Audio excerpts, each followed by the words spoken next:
Hey guys, it's Yvette and I am here for day 5 of Vlogmas. And at the very beginning here, I am going to open up my advent calendars just like usual, but then we're going to move into a little sew along.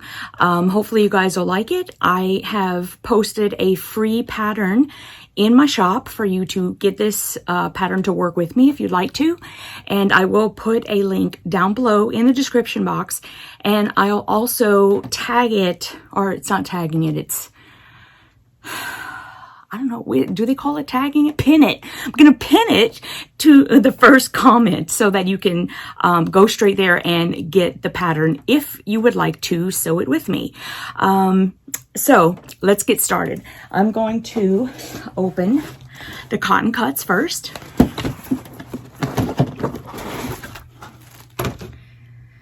Okay. We are on day 5 officially. It is Sunday, December 5th. It is still December 5th and I am doing my Vlogmas as promised. Okay, so this says, do something creative every day. I like that. And I agree. I concur. Oh my goodness, I love this. Look, isn't that pretty? See, this is the kind of flowers Yvette likes. Don't ask rhyme or reason. Just say, okay. Okay, everything's fallen to the floor. So let's put this away. And that's where the stickers go. And now we're going to look at the Allison Glass sticker book. And I'm looking for day 5. There's 4, which we did yesterday. Here's 5. It's this guy over here. And, oh, it's a diamond. We're almost seeing that one. Oh, no, that's just the little tab. Never mind. It's a diamond. I like that. Okay, cool. I'm going to have to find something to put all my stickers on. I'm so excited about the stickers. Y'all know me. I'm crazy about the stickers. Okay. Finally, crimson tape. Oh my goodness, like Heather sent me a message on Instagram last night about fangirl to death. I know that we're all just regular people. I know this. For me, it's just that I really admire very creative people. It's something that I aspire to be. And I think that we all can constantly grow in that regard. And so I just, you know, people who I see who are out there and doing things and just, I love this. I mean, look, this, I love her. I can't help it. So anyways, let's see what's next. We have day 5, a lovely little bag.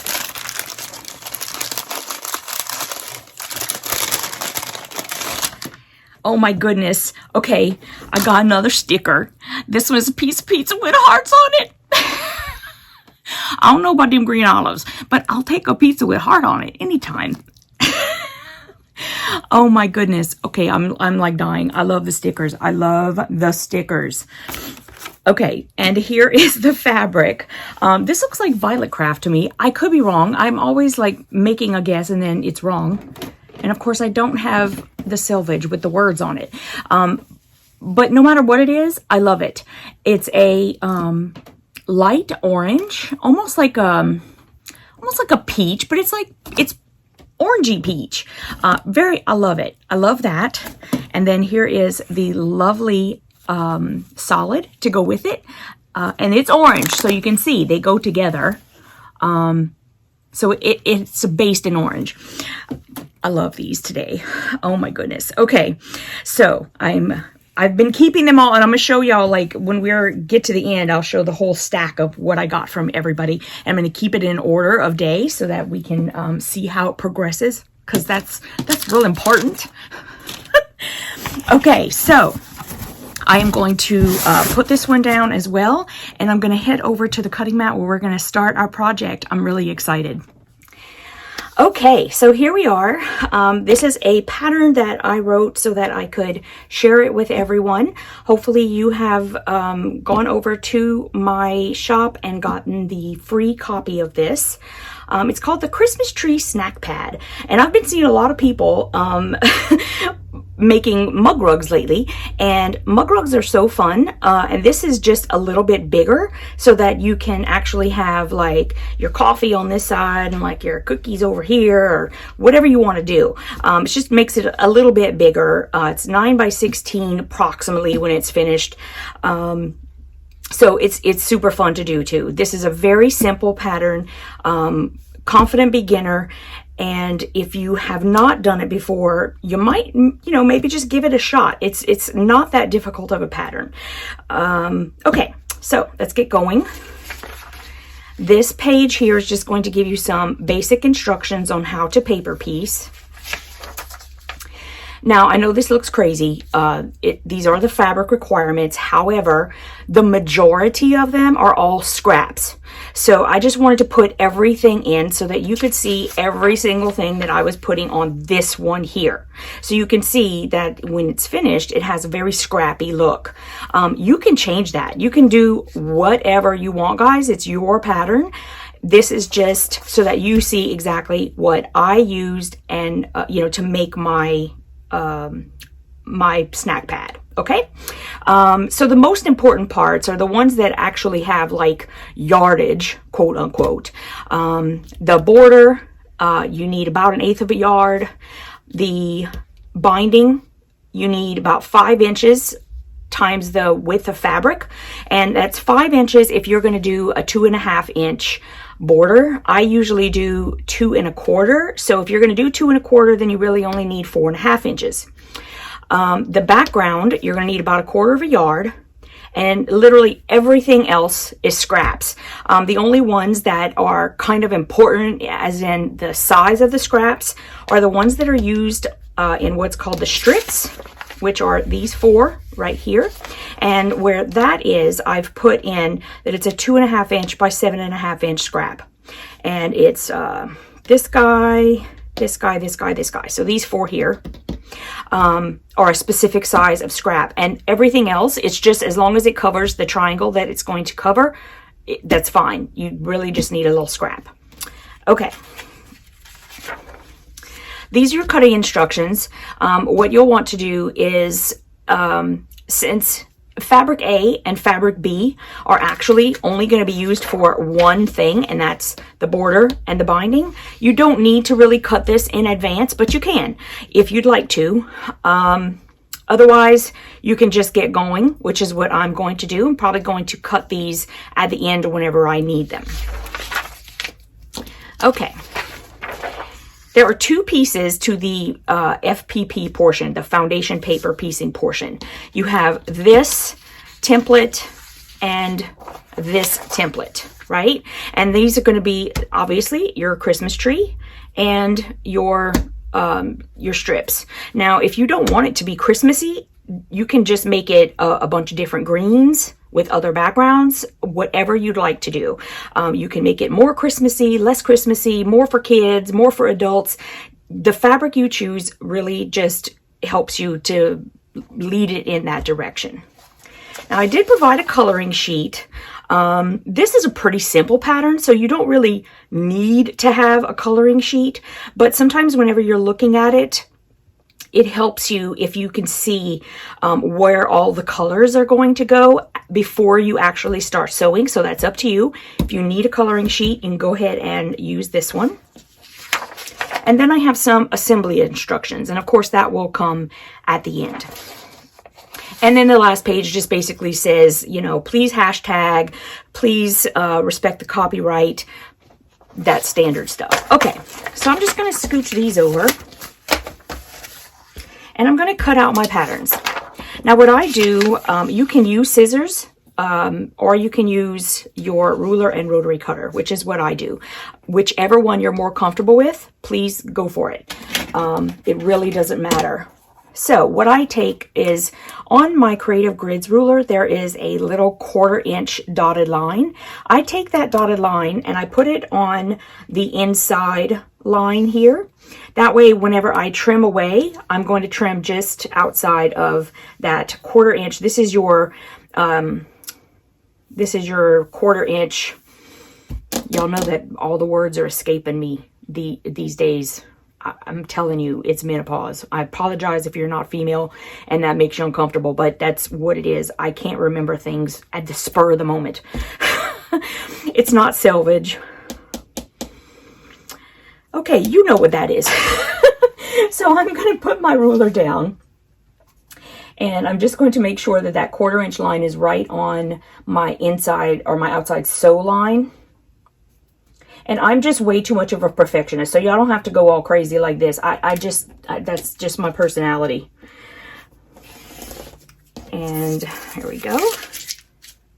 And this is a very simple pattern, so really I'm just cutting this square out. It's very simple. And this is the piece that we're going to be sewing all of our fabrics on.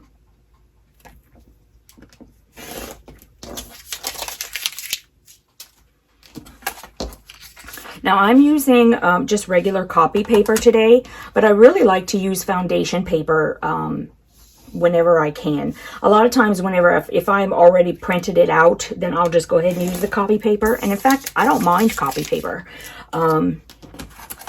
I really don't. I just make sure that I lower my stitch length a little bit more because the paper is a little thicker than foundation paper. And by lowering your stitch length, it helps to perforate the paper more and thus makes it easier to tear off in the end. Now, one thing I forgot to mention is that when you are printing out your papers, you'll see that there is a little 1 inch square that is put on, and that just makes sure that you have printed your pattern at the correct size. Now, here's the deal with the 1 inch square.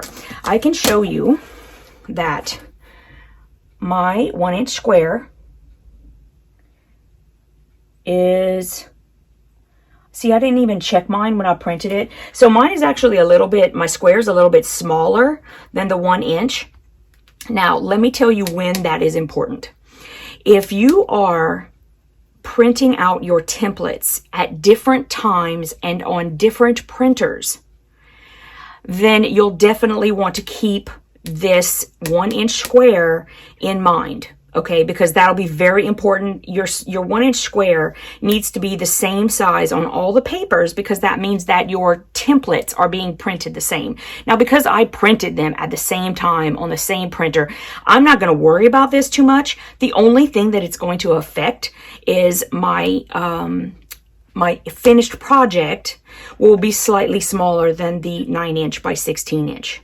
Okay, that's the only difference. So if you're going to be making something where you really need that to be specifically this size, then that's a very important thing for you to pay attention to because you'll need to make sure that all of your squares are 1 inch.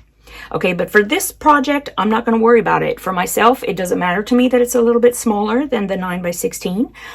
So I'm just going to carry on. But that's why the 1 inch square is provided for you. Okay, and that's when it matters and when it doesn't matter. Oop, let's put that over.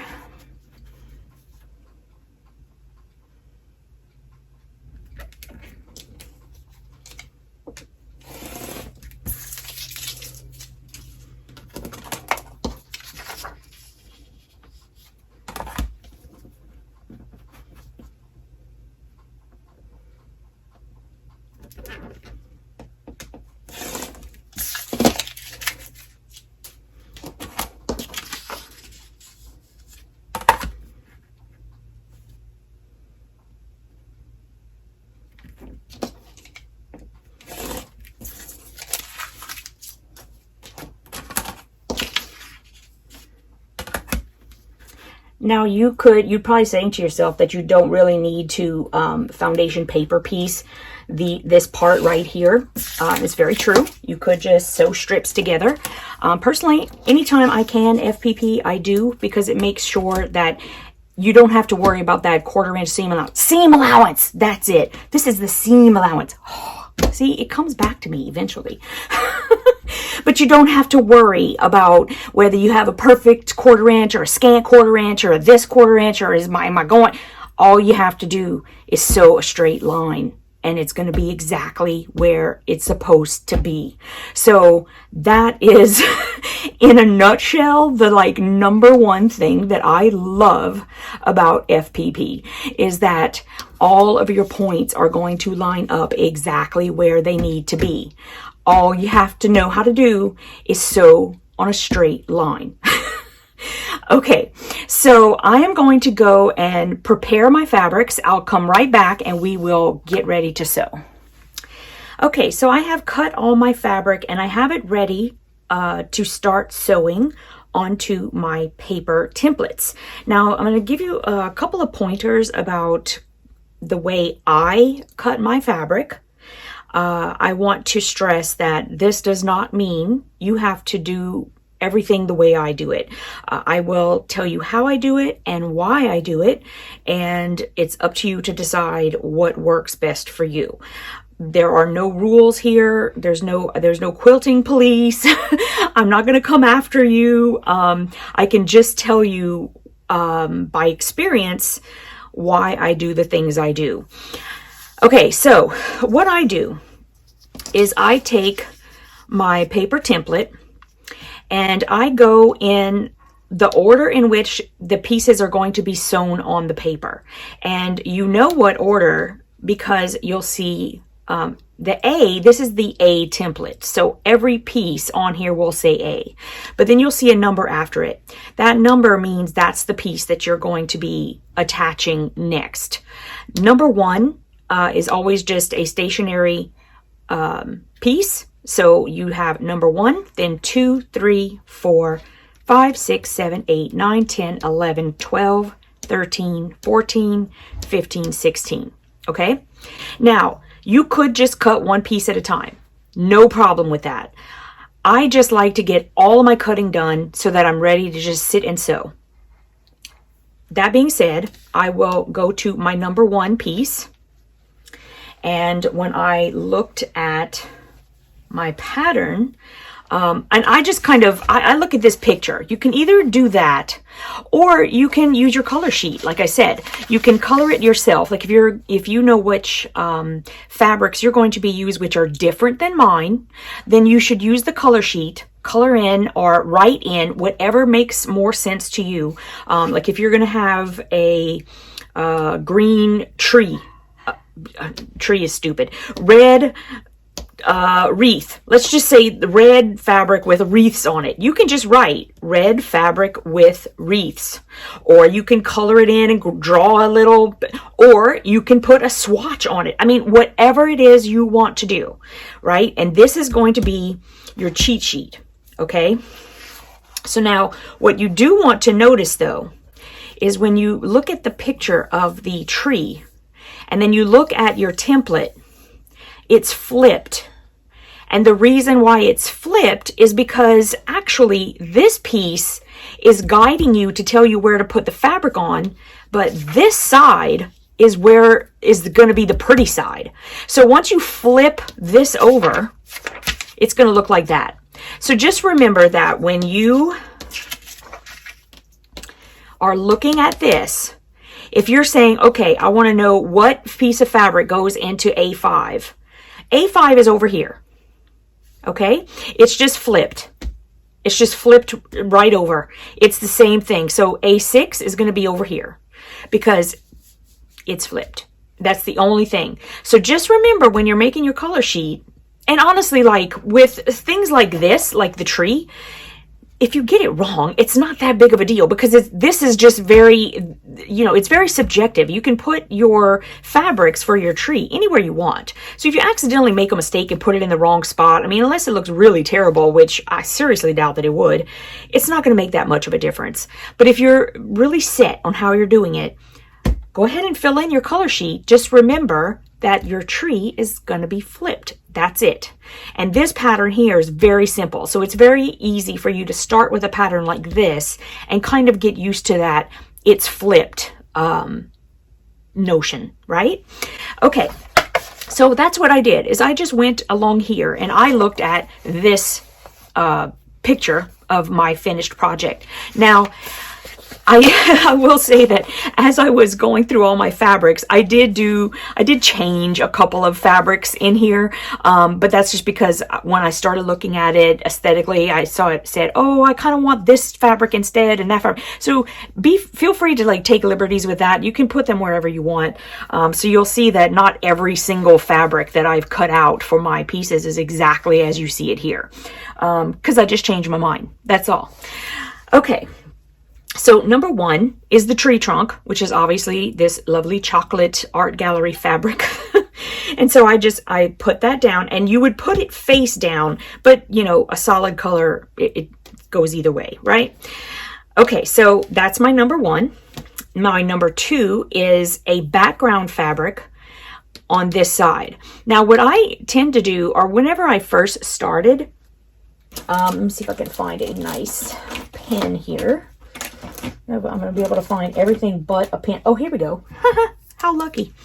Like whenever I'm making a video for Piecing It Real, and I was teaching people how to foundation paper piece, the first thing that I would say is to mark, especially where your background is. That way you don't forget, oh, right, that's background. So everything that is background, you can either write background, or if it's a small piece, you can just write BG. Whatever you want to do.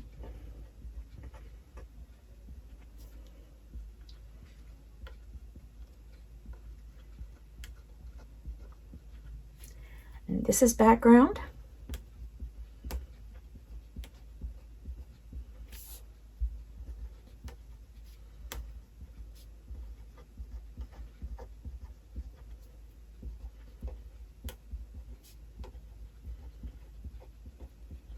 And I'm just going to put BG on these. Okay, so everywhere that I wrote background, it's going to have this fabric, which is my background.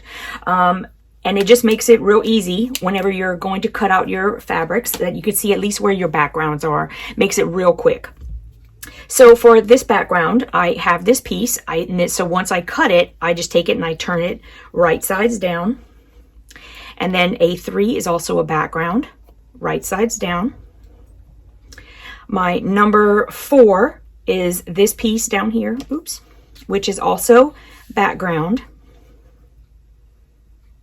There's that piece. I'll just flip it right sides down. Number 5 is the first part on my tree. I chose this, right sides down. A6, I chose this, right sides down. 7, 8, 9, 10, 11, 12, 13, 14, 15, and 16. Now that I've turned them right sides down, when I flip this over, this is the exact order I'm going to be sewing them onto my project. So I don't have to think about a thing. I just take the next piece, the next piece, the next piece, and I'm totally ready to go. So I'm going to put that there. And then I did the same thing with this guy. Now this is your B template, and then you're just going to sew in this order, 1, 2, 3, 4. And I haven't decided yet which order I want to put them in. Let's see. I don't know that I want to have a gray on the end.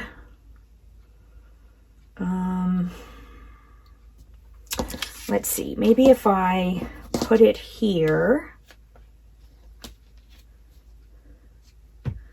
I think that might be nice, actually. That looks good. Now, the reason why I had this one really big, I know you're probably thinking, oh my goodness, why is it so big?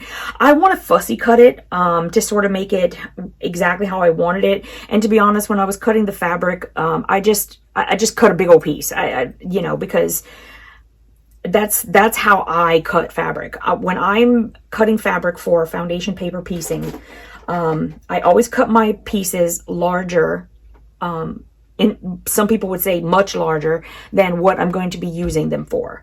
And I do that because, quite honestly, I just don't want to have that feeling of, oh my goodness, is my piece going to fit? Do you know what I'm saying? Maybe once you get started, you'll know a little bit more about what I'm saying. And there, you know, there is definitely times and places where you need to really worry about saving fabric and everything. This is just not one of the times that I think you really need to do that. But as I said, this is me. I'll do me, you do you, but you'll see that that's what I tend to do so that I just don't have to worry about it. Okay, so what I'm going to do real quick is I'm going to go ahead and cut this one as I want it. And if I measure my piece here, I know that it's a little bit larger than 1.5 inches, right? So I want to make sure that the piece that I want is right in this area, you know, overlapping a little bit. Now, I know that I really wanted to get some of the little reindeer and the snowman, but I don't think that I'm going to be able to. I was really looking at that, trying to get it to work. But because the strip is so small and, you know, I didn't, like I said, I wasn't worrying about it when I was cutting the fabric. I just wanted to get the fabric cut. So I think what I might have to do is just instead concentrate on like the house and maybe a couple of snowmen. Or I would decide, oh, well, maybe I want it to be just, you know, maybe I want to make sure that the reindeer's in. It's really up to you when you are making a pattern, and you can also decide that you don't want it to have any of that. You know what I mean? Whatever it is you want. Now, I am cutting the pieces a little bit big, so I'm going to kind of leave it a little big so that I can make that decision maybe in a, you know, a little bit later, like when I'm attaching it. So, because you never know what it's going to look like. So I'm just going to cut that part off, and I'll probably go all the way to, I'll leave it about like that. That'll just give me plenty of room, and I don't think that the top and the bottom are going to be all that crazy. You know what I mean? Like, so I think I'm going to cut like down here. I'll go way below the house just in case I want to use that house. And then these guys, I cut them at, I know I went over the 7.5, just a little bit though. So I'm going to do a little more than 7.5. And I might go a little bit bigger just in case I decide to use that house, because I'm not sure what I'm going to do yet. So I'll just trim right there, and just to make it a little bit smaller, because it's not really going to matter too much until I'm putting it on, of course. Okay, so I'm going to go in this order. So I'm going to do 1, 2, 3, 4, and then this is ready right here. Yeah, so let's go get sewing. Okay, so I have my my fabric all ready. My template is ready.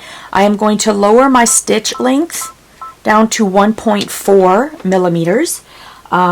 Sometimes I go a little lower. Sometimes I keep it up, or I leave it on 1.4. I don't go any larger than that because I'm using regular copy paper, and I want to make sure that it's nicely perforated. Okay, so I'm using a nice neutral thread. It is an 50 weight Dove by Orfil. I typically, whenever I foundation paper piece, I do prefer to use an 80 weight, especially if I'm making something that's a little bit more intricate than this. This is very simple, so it's not that big a deal. But things that have a whole lot more going on, I'll definitely try to go down to an 80 weight, because it's thinner and it will reduce the bulk in your project. So you won't have so much, you know, hopping over big stacks of stitches. And it makes it easier whenever you're putting everything together. Also, I would use a needle that is 70/10 or 70/11. I think I've seen it both ways, but you just want a very small needle, because that's what you need to use the 80 weight. So since your thread is so much thinner, you don't want your needle to be too big, otherwise your stitches can look real funny. So right now with the 50 weight, I'm using a regular 80/12 needle. But like I said, my preference would be an 80 weight with a 70/10 needle. Okay, so that being said, I've given you all my tips. Let's get going sewing. Now I'm going to take my very first fabric, which is the chocolate for my trunk.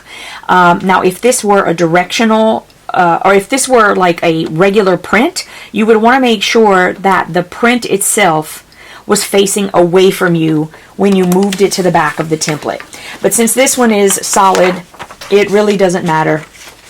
And then you just want to make sure that your fabric, if you hold it up to the light, I'm too far. Okay, you can see that the fabric behind the paper is at least 1/4 of an inch around all of the spaces for that piece, and that's because you need to leave that 1/4 inch as for seam allowance. Okay, so the next piece we're going to add is our A2, which is the background, and I've got this piece. Now when you're attaching any subsequent piece after number 1, you want the fabric to be pretty side to you, and then you move it to the back, and you want to place it. Now here's my next tip.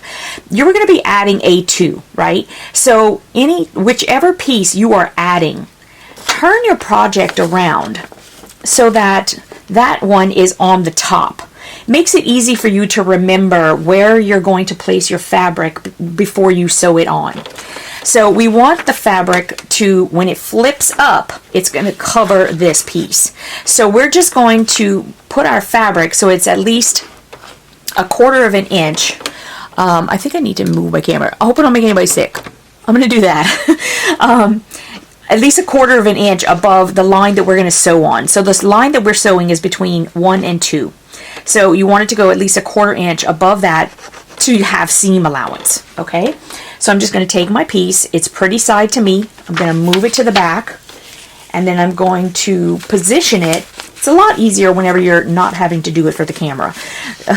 You can also use a light box if it makes it easier for you. I have a really big light in that direction that I can use to see where my fabric is. And this is another reason why I like to just cut a nice big fabric piece, because then I don't have to fuss too much, right? I know it's going to cover. So now I'm going to, it's still not right. Hold up. I'm going to put you way back here. Y'all, it has been way too long since I have been able to sew. Okay, so I'm going to sew this line between 1 and 2. Now what I like to do is, everybody has a different way that they like to paper piece. For me, I don't like to go over the line into another piece. Like, I don't want to start in the background area. I want it to start exactly where at the beginning, and I want to end it exactly at the end. Because there's a whole host of reasons. Everybody has a reason for what they do. I just don't like having to tear my paper any more than necessary. The weaker it gets, if you're having to put something very intricate together, the weaker that the paper gets, it just makes it more difficult on you when you're trying to hold stuff together and and then add pieces. So That's just a habit that I have had from the beginning. So I actually use my little hand crank over here. I don't know what it's called, but I lower my needle and I can see exactly. Oh, that's the other thing. Make sure you're using an open toe foot. You want to be able to see exactly where your needle is at all times. So I am going to lower my needle right exactly where I want to start. Once it's there, I just lower my foot, lower the needle, and then I can get going. Now, there's also debate on this. I always do a back stitch. And the reason why I do a back stitch is because when you go to tear the papers off, I don't want it to tug too much on my threads. So if I have a nice back stitch at the beginning and the end, then I know that even with tugging, it's not going to tear my stitch out. That's an Yvette thing. So not everyone does it. You make up your mind of what you want to do, and it's okay. But I'm just explaining why you will see me doing back stitches.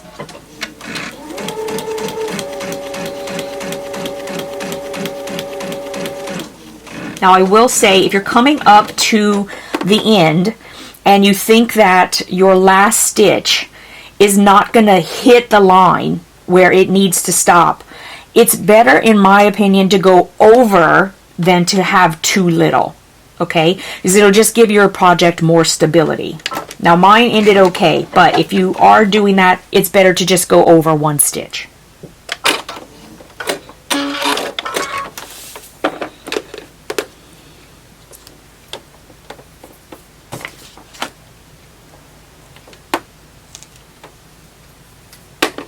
Okay, so I'm going to head over to the cutting table and show you what we do next. Okay, so here's the project. You can see that that's where I just sewed on. I'm going to flip it over, and I know that I added on A2. So I want to take A2 and I'm going to turn it to my dominant hand side. So I'm going to take this and I'm going to turn it so that it's on the right side, because I cut with my right hand. If you're left-handed, then you would leave it there and then prepare to cut. Okay, and I'll show you what I mean. So right here, you just stitch this line. So now there's no need to like have a, you know, a cardboard or anything like that. You have stitched that line. Believe me, that sucker's going right over, right there. You don't have to worry about it. And then I'm going to take my add a quarter ruler. And there's a little lip on it, and it will butt right up against your paper. And so you want to do that. And what it does is it makes sure that you have that 1/4 inch, because this little lip is a 1/4 inch. And all you need to do is just trim off the excess at that point.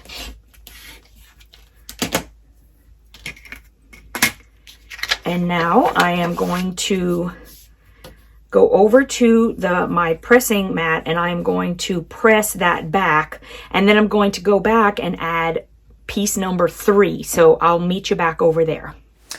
Okay, so we're back. I'm going to show you one more add-on piece, and then I'm just going to sort of fast forward through everything so you can watch me sewing it, but I don't want the video to be like 400 years long. So I'll just start adding everything on. If you need any more training, you can always come and join Piecing It Real, where I have many videos on how to foundation paper piece.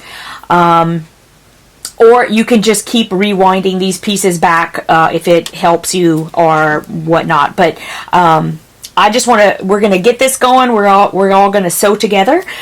So the next piece is your A3. So I want A3 to be at the top, right? And my A3 piece is right here.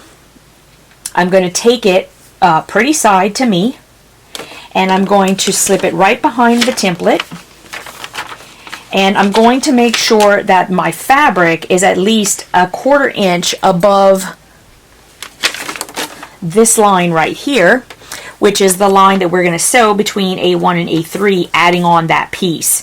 And the reason I'm going a 1/4 inch above that line is so that I have my seam allowance, okay? And so you're not only worrying about this line though, I think I forgot to mention this, is you want to make sure that you're also a 1/4 inch to either side, because you need seam allowance on this side and you need seam allowance on this side. So basically you're just trying to make sure that you're centering, you just want to make sure you're going to cover not only this square, but also a 1/4 inch around it. Okay, that's all of your seam allowances. So let's go ahead and add that piece.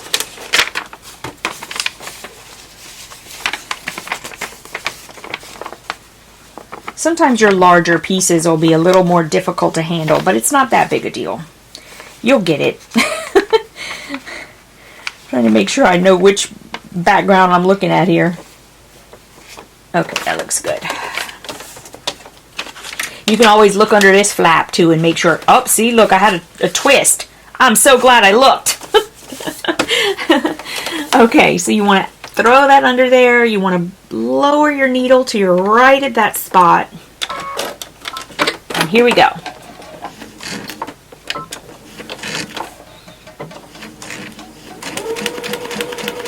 Just sewing a straight line.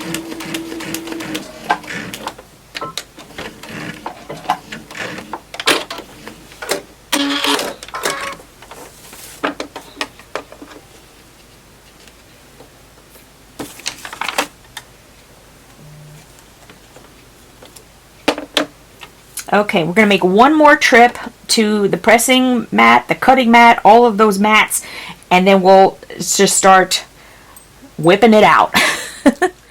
Okay, so here is the seam that we just sewed. It is A3. Now A3 is already to my dominant hand side, which is the right side. If you're left-handed, then you'd flip it.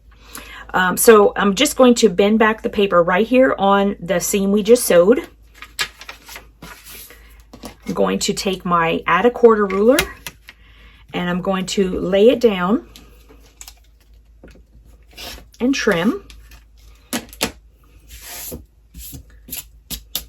Come on, go away. And I'm just going to go over and I'm going to fold this back and press it. And then we're ready to start adding more pieces. So now we're going to get going. We're like cooking with oil now.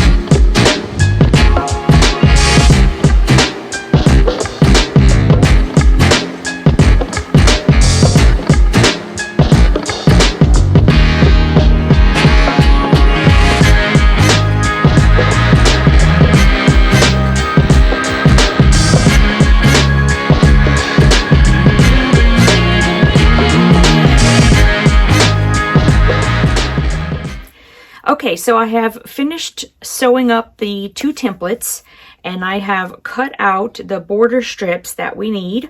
One of them is 1.5 inches by 7.5 inches, and actually I cut mine a little long just in case. I would prefer to have to trim off up from the top and bottom than to have it off. So I always cut mine a little bit longer. That's just what I do. And the other one is 1.5 inches by 16.5 inches. Okay, so I'm going to set those aside for just a second. And we are going to go ahead and trim our templates. So you'll just flip it over. And all we're going to do is leaving the seam allowance, we're going to trim right up against the edge there. So I'm just going to use that 1/4 inch line again.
Okay, so now that I have both of these, we're going to want to attach these together first.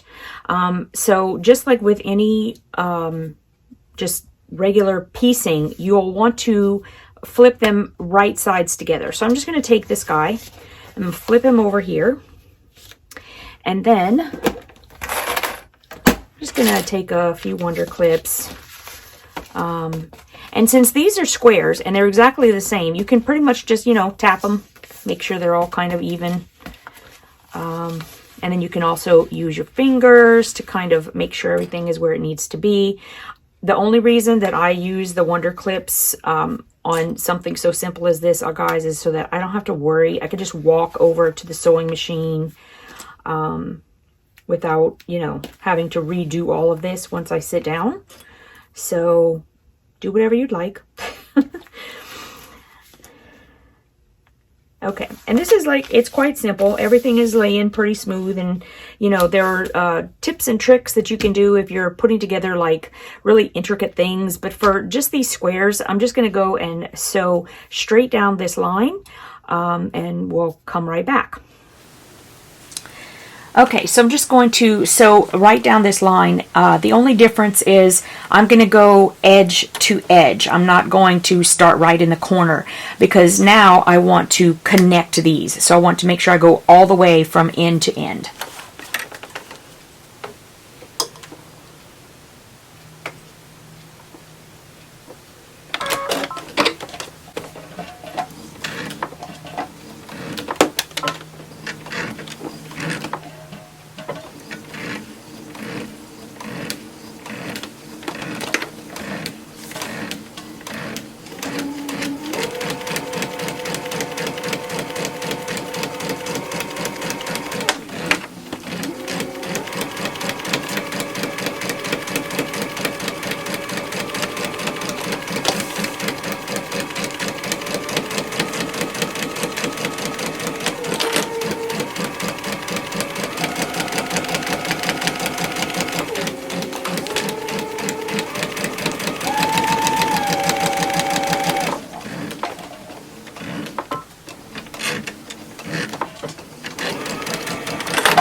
Okay, so we have sewed this seam right here, and before I press anything, I always take out just that one paper because I don't want this paper to get stuck in the seam.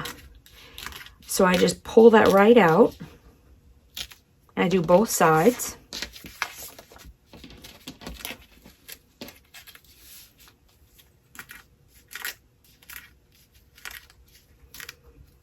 Okay, so now I'm going to go and I'm going to press that open, and I'll be right back for our next steps.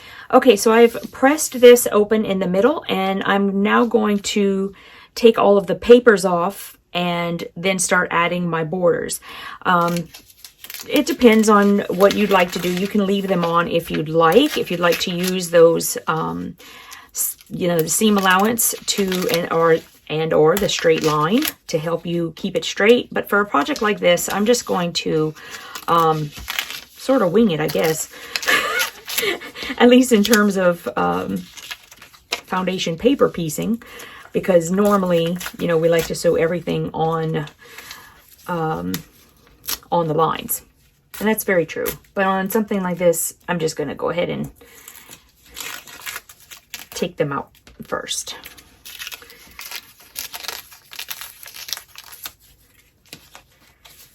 Some people don't like taking out the papers. I actually kind of do.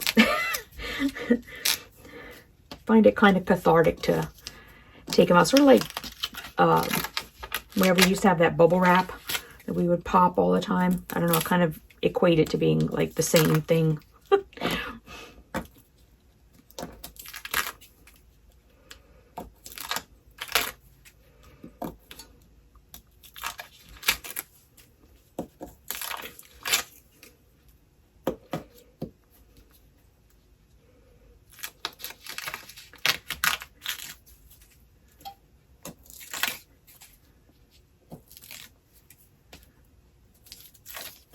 Okay. Let me just kind of toss this if I can get my fingernails to pick it up. They keep falling. Okay. So now we have our front piece, and I'm going to go, first I'm going to sew the two sides on. And then after I do that and trim, then I will sew the top and the bottom on. Now that's pretty standard. I will just head over and do that sewing and come back, and we will close up just for tonight.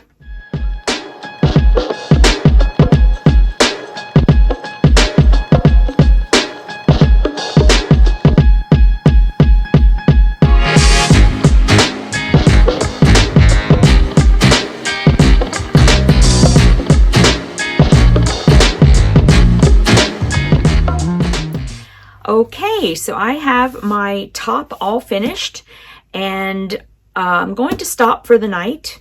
Keep an eyeball out for the second half of this, where I am going to quilt it and bind it. So that'll probably happen a little bit later this week. Could be Tuesday, might have to get pushed off. Not really sure, but I will finish it at some point this week. So thanks so much for coming and sewing with me. I hope you got your free copy of the pattern. I will put a link down in the description box below, and also in the pinned comment after the video. So I'll see you guys later this week. Well, actually, you know I'll see you tomorrow. So I'll see you then. Thanks so much.